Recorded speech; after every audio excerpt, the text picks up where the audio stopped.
लक्ष्मण जी और उर्मिला जी की 3 संतान थी, जिसमें अंगद और चंद्रकेतु नाम के 2 पुत्र तथा सोमदा नाम की एक पुत्री। अंगद ने अंगदियापुरी तथा चंद्रकेतु ने चंद्रकांतापुरी की स्थापना की थी। पौराणिक मान्यता के अनुसार शेषनाग के कई अवतारों का उल्लेख मिलता है, जिनमें राम के भाई लक्ष्मण और कृष्ण के भाई बलराम प्रमुख हैं। रामायण अनुसार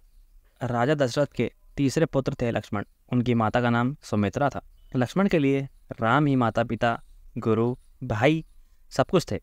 और उनकी आज्ञा का पालन करना ही इनका मुख्य धर्म था। लक्ष्मण उनके साथ सदा छाया की तरह रहते थे। भगवान श्री राम के प्रति किसी के भी अपमान सूचक शब्द को यह बिल्कुल बर्दाश्त नहीं करते थे। वास्तव में लक्ष्मण का वनवास राम के वनवास से भी अधिक महान है। 14 वर्ष पत्नी से दूर रहकर उन्होंने केवल श्री राम की सेवा को ही अपने जीवन का धर्म बताया। वाल्मीकि रामायण के अनुसार उर्मिला जी जनक नंदिनी सीता की छोटी बहन थी और सीता के विवाह के समय ही दशरथ और सुमित्रा के पुत्र लक्ष्मण को ब्याही गई थी। जब भगवान श्री राम और माता सीता के साथ लक्ष्मण जी भी वनवास जाने के लिए तैयार हुए, तब उनकी पत्नी उर्मिला ने भी उनके साथ जाने की जिद की, परंतु लक्ष्मण जी ने उन्हें यह कहकर मना कर दिया कि अयोध्या के राज्य को और माताओं को उनकी आवश्यकता है, इसलिए आप यहीं रुकिए और इन सब का ध्यान रखिए।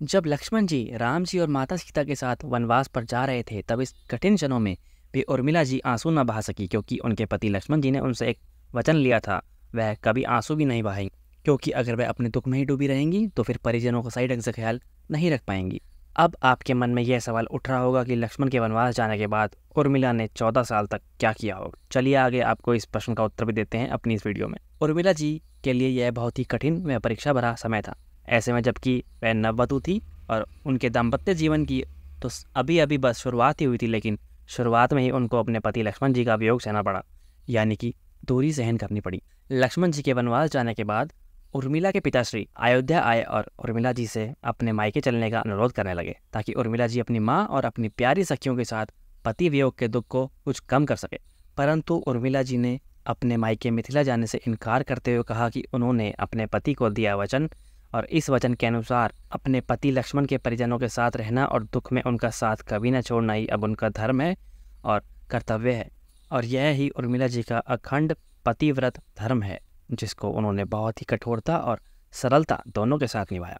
और आगे जाके यह पतिव्रता होना और अपने पूरे कर्तव्य के साथ धर्म का पालन करना ही उनके पति लक्ष्मण जी के विजय होने का प्रमुख कारण भी बना, जिसके चलते उर्मिला जी और लक्ष्मण जी ने रामायण में एक बहुत ही महत्वपूर्ण किरदार के साथ साथ अपना अपना कर्तव्य निभाते हुए पूरा सहयोग भी दिया। रामायण का अंत सभी जानते हैं कि राम जी ने रावण का वध करके विजय हासिल की और माता सीता को रावण की कैद से लेके आए, परंतु आप यह नहीं जानते होंगे कि रावण के वध के बाद जब श्री राम, माता सीता और लक्ष्मण जी वापस अपने अयोध्या लौटे और वहाँ आने के बाद जब प्रभु श्री राम के राज तिलक की तैयारी होने लगी, उस समय लक्ष्मण जी मायूस होकर वहाँ से जाने लगे और तब प्रभु श्री राम जी ने लक्ष्मण जी से इस मायूसी का कारण पूछा तो उन्होंने कहा कि भैया, मैंने सारी उम्र इस घड़ी का इंतजार किया था कि मैं अपने बड़े भाई श्री रामचंद्र जी का राज तिलक होते देखूं, लेकिन अब मुझे निंद्रा देवी को दिया गया वचन पूरा करना होगा, जो वनवास जाने से पहले निंद्रा देवी जी को मैंने दिया था। और यही वो वचन था जिसके कारण लक्ष्मण जी ने रावण के पुत्र और अति शक्तिशाली तथा अपने तप से कई वरदान प्राप्त करने वाले, लगभग अमर रहने वाले मेघनाथ का वध किया था। पौराणिक कथाओं के अनुसार वो वाक्य यह है कि रावण के पुत्र मेघनाथ को यह वरदान था कि जो व्यक्ति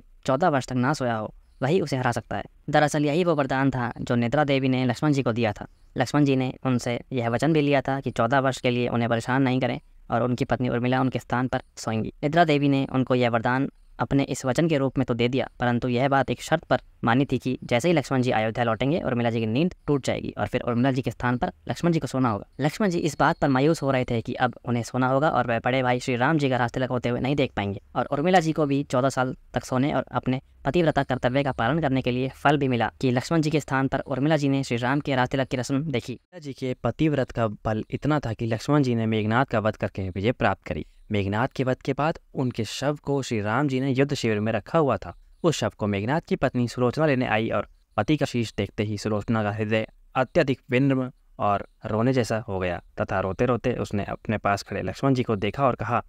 हे सुमित्रा नंदन, आप भूलकर भी गर्व मत करना कि मेरे पति मेघनाथ का वध आपने किया है, क्योंकि मेघनाथ को धराशायी करने की शक्ति विश्व में किसी के पास नहीं। यह तो 2 पतिव्रता नारियों का भाग्य था जो आप जीते और मेरे पति हारे। अब आप लोगों में से कुछ लोग यह भी सोच रहे होंगे कि निद्रा देवी के प्रभाव के चलते वरदान और वचन के पालन में आकर अगर उर्मिला जी 14 साल तक लगातार सोती ही रही